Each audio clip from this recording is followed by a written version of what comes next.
La inflación constituye un problema económico muy serio que nos afecta a todos porque reduce el poder adquisitivo de nuestro dinero. Cuando se da un aumento generalizado de los precios, podemos adquirir menos cosas con nuestro ingreso. Para enfrentar este problema, la Constitución de 1991 le asignó al Banco de la República la función de velar por el mantenimiento del poder adquisitivo de la moneda. Esto quiere decir que su objetivo primordial es mantener la inflación bajo control en coordinación con la política económica general. Pero, ¿qué hace el Banco de la República para luchar contra la inflación? ¿Qué instrumentos utiliza? Para conocer las respuestas a estos interrogantes, es necesario primero recordar cómo se produce la inflación. Como hemos visto en otro video de esta serie, los economistas clasifican los procesos inflacionarios en dos grandes grupos, los que se generan por excesos de demanda y los que se producen por choques de oferta. En una economía se produce inflación de demanda cuando los agentes económicos, es decir, las empresas y las familias, tratan de comprar más bienes y servicios que los que están disponibles para la venta. Eso sucede, por ejemplo, cuando hay una entrada inesperada de recursos a la economía o cuando se da un incremento desmedido de los salarios.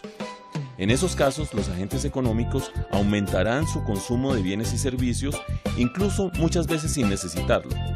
Este aumento del gasto será cubierto en parte por importaciones, pero el exceso de esa demanda que no se ha cubierto se traducirá en un incremento de los precios. Pero los precios de una economía a veces también aumentan por choques de oferta. El mejor ejemplo se da cuando un fenómeno climático echa a perder las cosechas, lo que reduce la oferta de alimentos y eleva sus precios y los de la canasta familiar. Otro caso frecuente se presenta cuando hay un aumento de la tasa de cambio que hace que los bienes importados sean más caros en moneda nacional. Por ejemplo, si el dólar está a 2.000 pesos y un metro de tela importada vale $1, ese metro en moneda nacional costará 2.000 pesos. Pero si el dólar pasa a valer 3.000 pesos, el mismo metro de tela importada costará 3.000 pesos, elevando el precio de las camisas que usan esa tela. Así, una depreciación de la moneda aumenta los precios de los productos importados y los nacionales que usan materias primas importadas, generando por ambos caminos presiones inflacionarias. Con este repaso de las principales causas de la inflación, ahora sí podemos entender qué hace el Banco de la República para controlarla.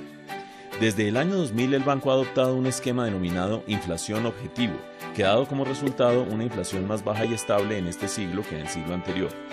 En este esquema, el banco fija cada año una meta de inflación contenida en un rango de valores hacia el cual debería orientarse el crecimiento de los precios y cuya principal función es mantener controladas las expectativas de los agentes económicos sobre cuál será el comportamiento futuro de esos precios.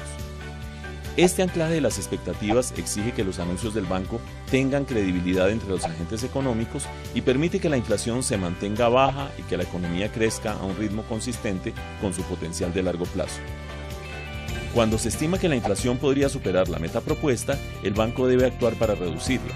Si ese aumento de precios es generado por un exceso de demanda, lo lógico es moderarla.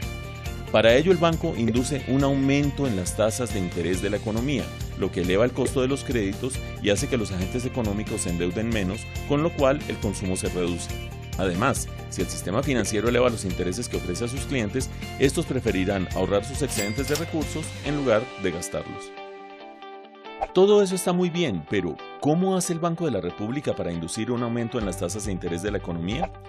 Para una correcta implementación de la política monetaria, una de las funciones primordiales del banco es garantizar que circule la cantidad de dinero necesaria en la economía. Y para eso, diariamente puede prestar recursos a las entidades financieras que los necesiten o guardarlos a quienes tienen excedentes. En el caso en que las entidades financieras necesiten recursos para atender sus obligaciones de corto plazo, el Banco de la República los suministra a una tasa de interés denominada la tasa de interés de intervención, la cual es definida mensualmente por su junta directiva. Esa tasa sirve de referencia para otras tasas de interés, como por ejemplo la tasa interbancaria, que no es más que el promedio de las tasas que se cobran las entidades financieras para prestarse entre sí como otra fuente de préstamos.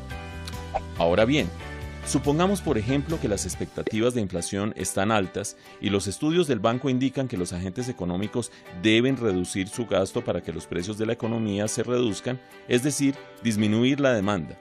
Entonces la junta directiva elevará la tasa de interés de intervención a la que presta recursos de corto plazo a las entidades financieras, induciendo también un aumento en la tasa interbancaria.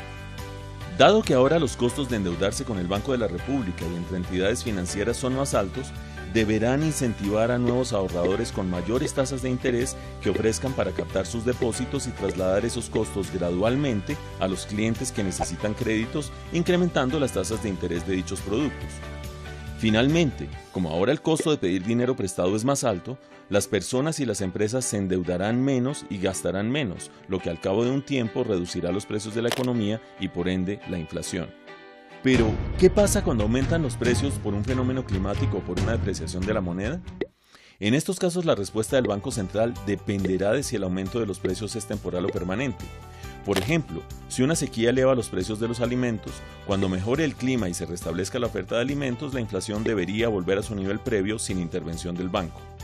Lo mismo debería suceder cuando se da una depreciación de la moneda.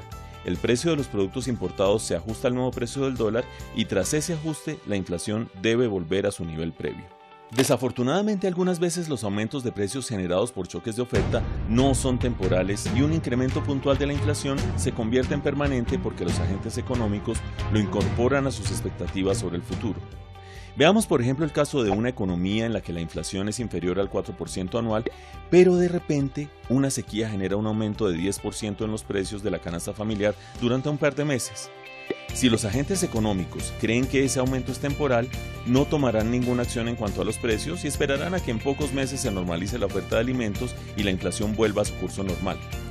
Pero si los trabajadores, por ejemplo, creen que esa inflación de 10% será permanente, pedirán un aumento salarial de al menos ese monto, que a su vez elevará los costos de las empresas en esa cifra y se terminará convirtiendo en parámetro de ajuste de los arriendos, los contratos, de toda la economía de manera permanente por un fenómeno conocido como indexación, lo cual no es otra cosa que atar ciertas negociaciones a la evolución de la inflación y en algunos sectores a la tasa de cambio. Por eso, cuando se da un choque de ofertas sobre los precios, el Banco de la República no solo debe analizar qué efecto tiene sobre la inflación en el presente, sino además cómo responden las expectativas de los agentes económicos.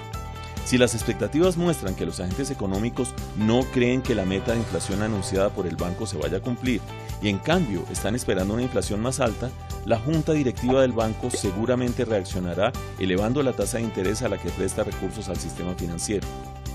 Con esa acción inducirá un aumento de las tasas de interés de toda la economía hasta que las personas y las empresas recuperen su credibilidad en que la reducción de la demanda terminará por controlar el crecimiento de los precios. De esta manera, hemos visto cómo el Banco de la República cumple su objetivo constitucional de controlar la inflación, utilizando el instrumento de la tasa de interés para controlar los brotes de aumentos de los precios. Así no solo nuestro ingreso mantiene su poder adquisitivo, sino que además se logra un entorno más estable y confiable para el crecimiento de la economía.